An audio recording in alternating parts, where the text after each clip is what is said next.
Hello! Magandang gabi sa inyo lahat. Shoutout muna tayo, mga kababayan ko. Sa gabi lang ako nagsha-shoutout ha. Hindi ako nagsha-shoutout ng hapon.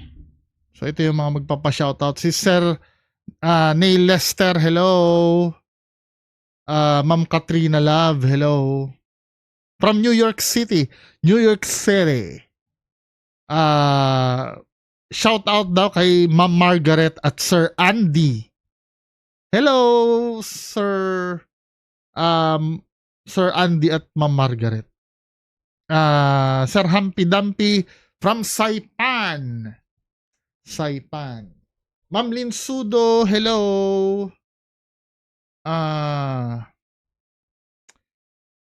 Ma'am or Sir? Siguro Ma'am to. Ma'am Sel Mendoza. Shout out. Hello.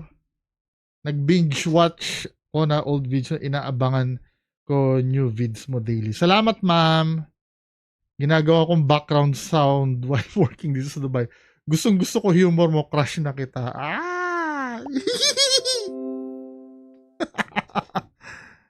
Next, Ma'am Jocelyn Tolentino Celones, hello.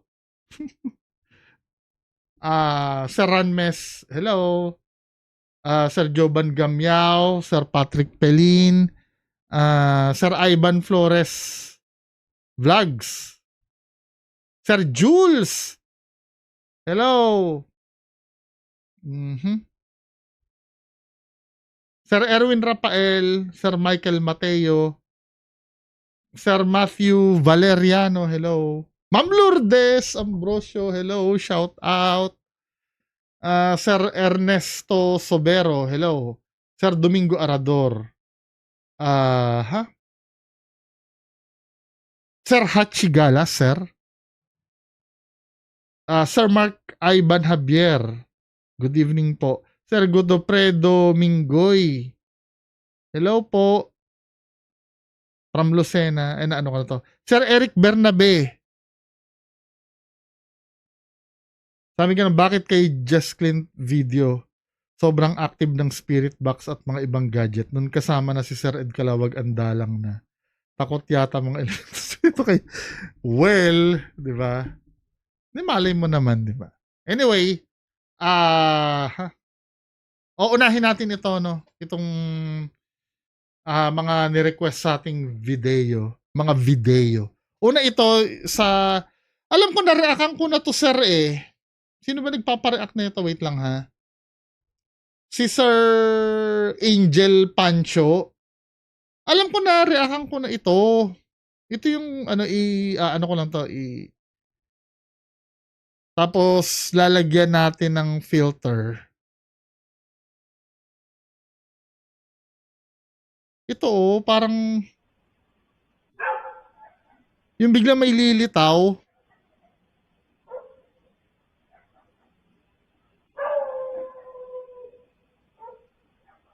You know, biglang may lilitaw na parang white lady doon.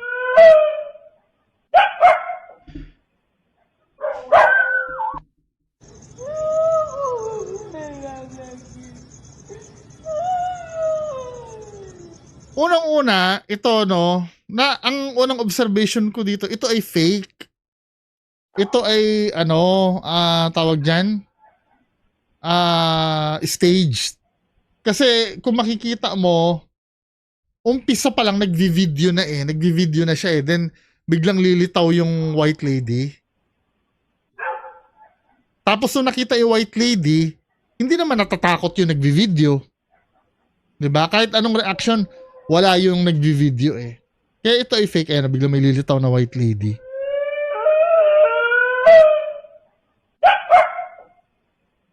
Diba? For me, hindi siya totoo. Now, kung feeling nyo hindi sapat yung sinabi ko, no, hindi sa inyo totoo. Sa akin, hindi. Kasi baka mamaya mag-aaway na naman tayo eh. Diba? Hindi naman wala ka namang ebidensya na peke yan eh. Di, totoo. Pero kung tatanungin nyo, fake. Kasi nagvi-video na siya eh from the very beginning eh. Saka lumitaw eh. Diba? Next. Next, ano ba yung next video? Ito, kay Sir Crips muna tayo. Yung multo daw sa lindol sa Cebu. Tingnan nga natin to. Ito, sinuri ko ito eh. Kasi may nag-send sa akin ito. Nitong video na to. Play natin. Lakas na lindol ang Cebu. At sa video ngang ito nakuha sa tapat ng isang McDonald's branch. Habang kasalukuyang lumilindol, ay may napansing kakaiba ang sender.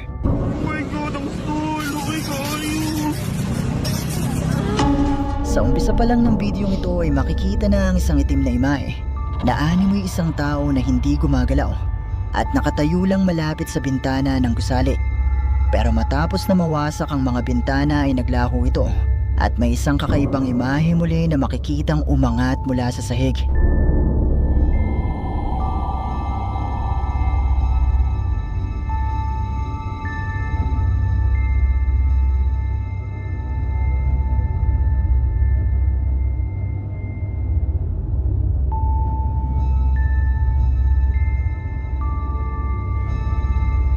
Naniniwala ang ating sender na posibleng Naniniwala ang ating sender. isang multo ang nakunang Hindi, ito.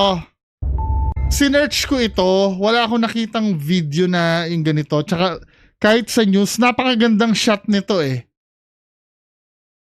I therefore conclude na ito ay AI. AI ito kasi may AI na kumalat na rin dyan eh.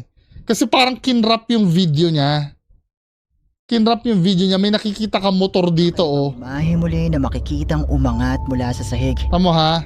At ng gusali, may isang tao umpisa pa lang bang kasalukuyang at sa video ngang ito nakuha sa tapat Dito may makikita ka motor dito sa bandang baba na halatang kinrap. ng isang McDonald's branch habang kasalukuyang Ayan oh.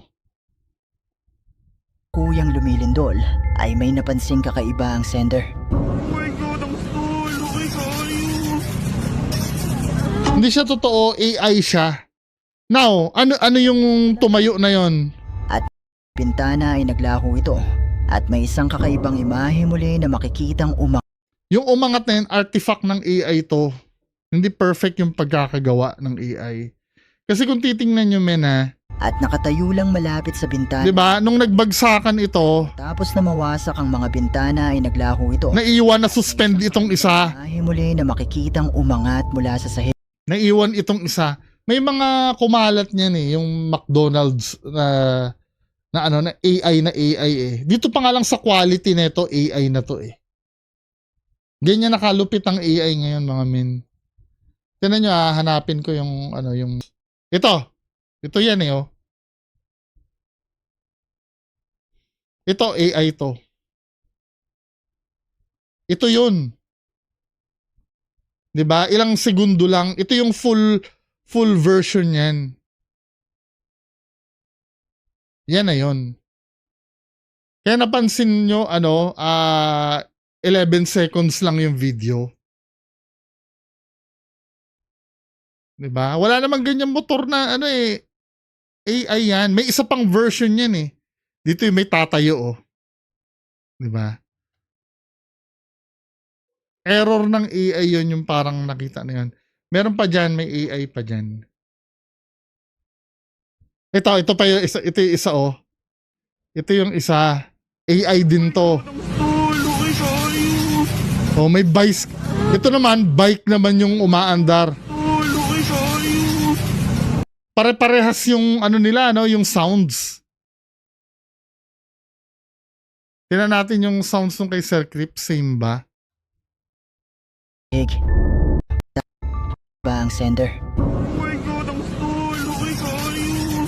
Diba? Pare-parehas lang yung pare-parehas lang yung sound nila. AI ito. Sender. Tapos ito naman yung isang version. Ito naman yung isang version ng AI. Same din yung sound. Oh my God, ang tulo kay Sayo. Diba? AI. Debunk. Diba? Next! Ito, debunk itong video na to. Sa umpisa pa lang ng video ito ay makikita nakatayo Forward na natin yan. AI yan eh. Kaya darating ang time talaga hindi mo na may intindihan alin yung AI sa hindi eh. 'Di ba? Itatry ko gumawa ng AI. Ito namang sa likod ko. Kunyari, lilindulin.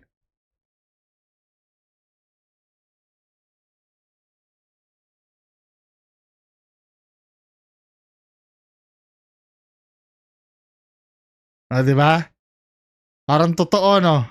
Sabi sa inyo AI yan eh. Next. Naniniwala ang ating sender na posibleng isang multo ang nakunang ito sa Ako, Sir Crips. Suriin mo naman yung uploader ng video. Pero posible nga kaya na isa itong multo?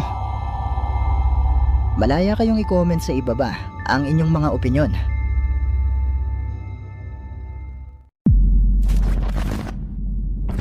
Ang bidyong ito ay ipinadala sa atin ng isa sa ating mga viewers na tumangging magpakilala at kuha naman ito ng kanyang kakilala sa loob ng boarding house nito isang maulan na gabi habang ito ay nag-iisa. At matapos di umano niyang i-video ang kanyang pagsasayaw at nang i-upload na niya ito sa kanyang Facebook ay meron siyang napansin na kakaiba. Narito ang video at panoorin mo ito ng mabuti.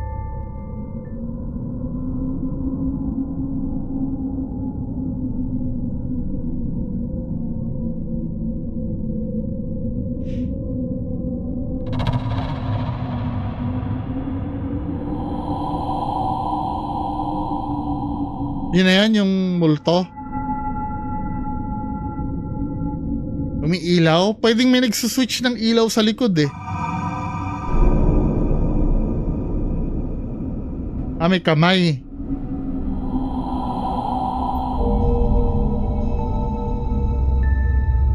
Habang abala sa pagsasayaw ang lalaking ito, ay hindi niya napansin na nagpapatay-sindi ang mga ilaw mula sa kanyang likuran. Pero ang higit na mas nakapangingilabot sa bidyong ito ay ang paglitaw ng maputlang kamay na ito na humawak sa gilid ng pintuan. Fake na fake ito eh. Alam mo yung parang yung sa mga B-movie, yung mga low budget na movie. Fake na fake ito eh. Sir Crips naman. Naniniwala kayo totoo yan? Fake na fake yan oh.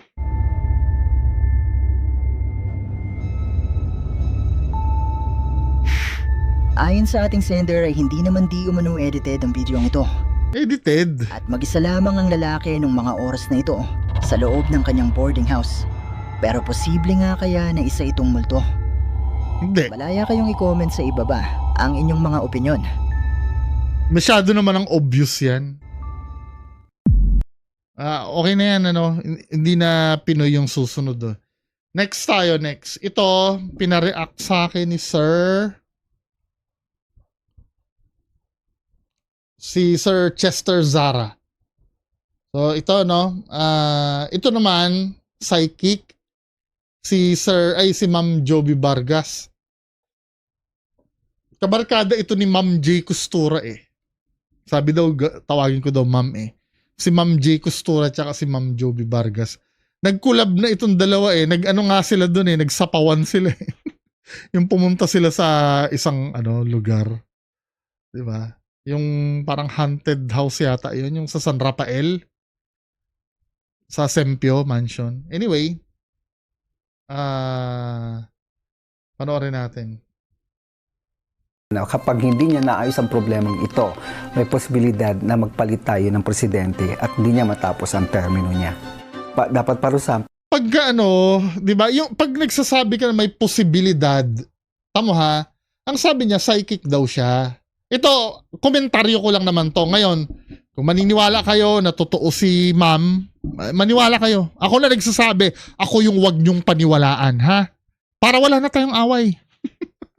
Ako yung wag niyong paniwalaan. Ang paniwalaan niyo si ma'am. Pero ito yung mga naobserbahan ko. Kapag hindi niya naayos ang problemang ito, may posibilidad na magpalit tayo ng presidente at hindi niya matapos ang termino niya. Kapag kasi sinasabi mo na, kapag hindi mo at may posibilidad na kapag ganito, hindi ka nang huhula noon or hindi ka nag-vision noon. Nag-a-analyze ka noon. Analysis yung ginagawa mo. Na kahit na sinong tao pwedeng gawin yan. Kahit ako pwede kong gawin yan eh. Yan, pag si BBM ay inassassinate, di ba? Hindi niya na matatapos ang termino niya. Tama yung sinabi ko o hindi? Analysis yung binibigay ni ma'am. Hindi siya hula or Dapat parurusahan niya talaga. Okay. Yun yung nakikita sa card. Actually, may isa pang scandal na lalabas. Abangan niyo. ano yun? Surprisingly, ang daming artistang sumali dun sa nakaraang protest rally, no? May tendency ba na sa mga sumaling to may magiging politician? Sa tingnan ko na lang sa card. Doon na lang ako Ang dami nilang nai-involve na... meron mga Medyo papasok sa politics yung mga artista na na-involve dito sa rally na naganap, no? Si Vice maganda ang parang may chance na makapasok sa politics Leader. kasi Public parang kung analysis yung binibigay ni Sir eh. Bigyan mo kami nung straight facts. Ito garantisadong mangyayari ito. Hindi puro alanganin. 'Di ba? Hindi ka nagsasabi ng mangyayari, ma'am eh. Ang sinasabi mo maaari, pwede. pwede siya maging public servant, Pero may mga artista rin na papasok pa rin sa mga darating na election, no? Pero di ba kahit naman may mga artistang na-involve, may mga kapwa-artista rin naman sila na-involve din dun sa mga issue. sa issue ng mga Oo, tama. corruption, di ba? Lalala ba ito dun sa mga involved na mga artista? So, at least medyo nalaman na ng buong Medyo? tao yung totoong pagkatao ng ibang na artistang nasa politics, di ba? Magkakaroon naman ng justice dito sa kasi ang presidente pangyayari. ang presidente hindi papayag na walang maparusahan. So ang inaano na lang talaga, hinihintay na lang niya muna talaga yung outcome ng investigasyon. So ang mangyayari rito, hindi papayag ang presidente na wala talagang maparusahan. Okay. May mangyayari Sinabi na ni BBM yun eh. Yung bago naman. sa investigation. Yun ang tanong ng tao eh. Ay, may mangyayari, sige. O mauulit lang yun lilipas. Ang sa akin sana wag lang maging moro-moro, no? Pero Anong sana? ako naman dito, hindi siya papayag talaga na wala siyang magawa. Kasi kung wala siyang magawa dito, magagalit talaga ang taong bayan. Dito maipapakita niya ang totoong pagiging presidente niya kung talagang Kung talagang, yung mangyayari, ma'am, ano yung mangyayari? karapat-dapat siyang maging leader ng bansang ito na wala siyang papanigan. So wala siyang sasantuin kahit ka mag-anak niya. Ang pagkakaano ko sa baraha talagang hindi siya Ayon sa baraha. papayag na basta-basta makalusot ang mga taong ito.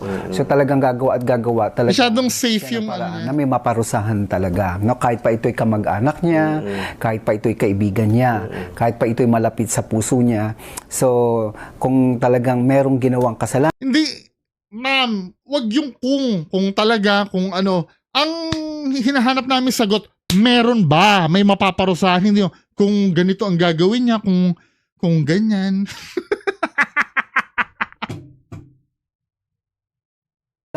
Next! Kasi kung ganito, kung ganyan, kung ganon, ano ba yun? Hindi naman to nagsasabi ng future eh. Analysis yung ginagawa niya eh. Ano yung chance ayon sa baraha Yan. na magsusurvive ang presidente? Yan. Sa loob ng 3 taon. akin nag-aalanganin ang ano niya ngayon, yung barahan niya, no, nag-aalanganin. Maraming nagagalit na. Actually, may mga nakikita na ako na talaga nag-iipon na talaga sila. Puno na ang salop. PJ FPJ, di ba? No? Okay. Meron lang inaabangan ang mga tao o tong grupo na ito. Parang yung iba tahimik, pero ang nangyari kasi nung people power, ba tawag doon, o naman, ang protesta. magkanya-kanya lang talaga ang linya kasi hindi magkakasama. Pero kung ito'y iisang linya lang, Kung- tagumpay. Kung na naman eh, kung.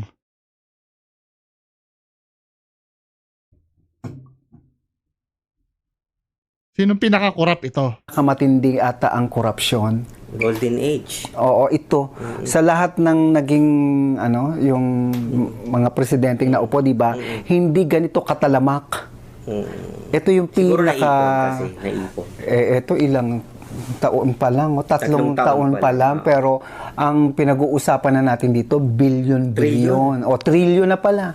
So, di ba, trillion. Kasi O, ipunin diba? mo yung billion. Kumbaga, Trillion. parang saan napunta nga talaga ang pera ng bayan? Dapat ito napagawa na lang ng ospital. Di ba? O kaya, paaralan o yung mga talagang tama ba talaga. Kaso ang mga nakinabang talaga, yung mga talagang magnanakaw talaga na yan. Dapat talaga maparusahan. May mapaparusahan. May mapaparusahan. Dapat magkaroon talaga. Pag hindi, wala. Anong dapat? Ang tanong kasi kung may mapaparusahan. Dapat magkaroon. Hindi pang huhula yung ginagawa niya eh. May sinabi, yung tanong na sinong pinaka-corrupt, meron ba? Pati, anong sabi ng baraha? Oh. Kasi ganun-ganun pa, Ganun.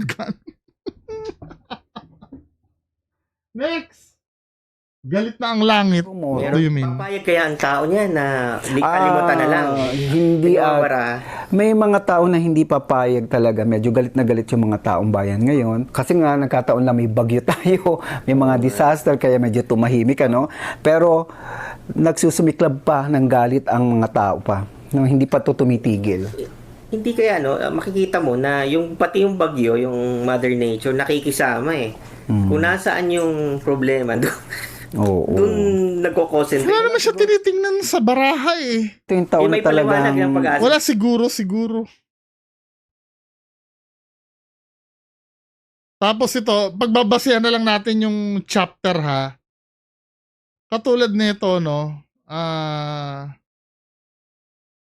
delikado, mukhang hindi matatapos. Sabihin mo, matatapos ba o hindi? Mukhang hindi matatapos. Anong mukha? Bigating artista daw na korap. Ano to? Siya kung sakali. Presidente? Hindi naman. Pero may mga senator akong nakikitang maaaring mapakulong niya. Oo. Talking about Senate, Maaari. na-involve sila Chis Escudero, Binay, Villanueva, Jinggoy Estrada, pati si Grace po sabi niya lahat daw ng senador nag-insert. Lalawak pa ba yung involvement or iskandalo sa mga senador, mga congressman, mga politiko? Meron pang mga mga iskandalo. Madadamay ba si Grace po? Makakaladkad. Actually nga, pangalan nga ni Vilma Santos, naririnig ko, baka makaladkad. Pero sana hindi mangyari. Okay. Yung destiny niya. Parang sana hindi mangyari. May pambawi eh. Okay na sana eh. Di ba? Makakaladkad ang pangalan ni Vilma Santos. Pero sana wag mangyari. Paano sana wag mangyari? Ba't kinukontra mo? Na-vision mo yon. Secretary Ralph Recto. Kasi pinang-secretary siya, so Medyo magkakaroon taga-kolekta. din siya ng issue rito. So, maaari siyang mapatawag din sa House of Senate. Maaari. Nyeta. Wala tayong fix na Ito naman, baka magsama na si Bato at Digong. Baka. Ito, Zaldi at Martin. Cheer, okay. Ano matitira sa Senado kung lahat sila may kulong? Hindi naman may matitira. Pero may mga bagay na parang hindi ko alam kung 5 or 6 sa Senate. Wala, props lang yung tarot card niya eh. Yun yung nakikita ko rito. Sabi 5 ba o ng card, 6. guilty sila o napagdudahan lang? Merong iba guilty talaga. Okay. How about Congress? Si Congressman Saldico, matunog na matunog. Papapauwi ba ito sa Pilipinas? Hindi papayag ang presidente na hindi siya maparusahan. Palagi ko, Ang tanong, mapapauwi ba? Hindi sinatanong kung hindi papayag ang presidente o hindi. Sagot ng diretsyo. kung nasa... Parang galit ang presidente. parang galit din na pag mali-mali talaga. Speaking of Saldico, sabi ni BP Sara, Hindi niya sinasagot ng diretsyo yung tanong eh. si Saldico daw, tsaka si Congressman Romualdez yung nagkocontrol ng budget. Basta, ang nakikita ko dito, Congressman Romualdez. hayaan ng presidente na lumabas ang totoo at kung talaga nakita niyang mali talaga. Wala, generic yung sagot. May part 2 ba ang People Power 3? Kita sa card. What about dun sa mga susunod na rally? Mas maging maras ba? Mas mapayapa ba? Kasi di natin gusto yung nangyari last time sa Maynila, no? Mas maingay ang susunod Mas maingay. O, watch. na people power. Okay, watch, no? Ano ang pwede pa Yun lang. mangyari sa bansa natin sa kabila Eh, may isang skandalo pa daw. Anong iskandalo? totoong positive? Parang wala. Sa ngayon wala. Parang magulo pa. So kailangan talaga medyo sana malampasan ng presidente o malampasan natin ito. Sana maging maganda ang Pasko natin. Although, Sana. issue pa rin talaga na lalabas at lalabas. Actually, may isa pang scandal. Yan, ano yun, ano yun? Abangan nyo pa. Ano tong scandal na to? Is this Nasa gobyerno pa rin. money related ulit? Oo, mga corruption Grabe pa naman. rin. Grabe naman na yan. So, labas tayo ng Pilipinas sandali. Wala, yun na yung huli. Ano, may nakuha ba tayong sure sa kanya? Wala. Yun lang, magandang gabi sa inyong lahat. Bye-bye.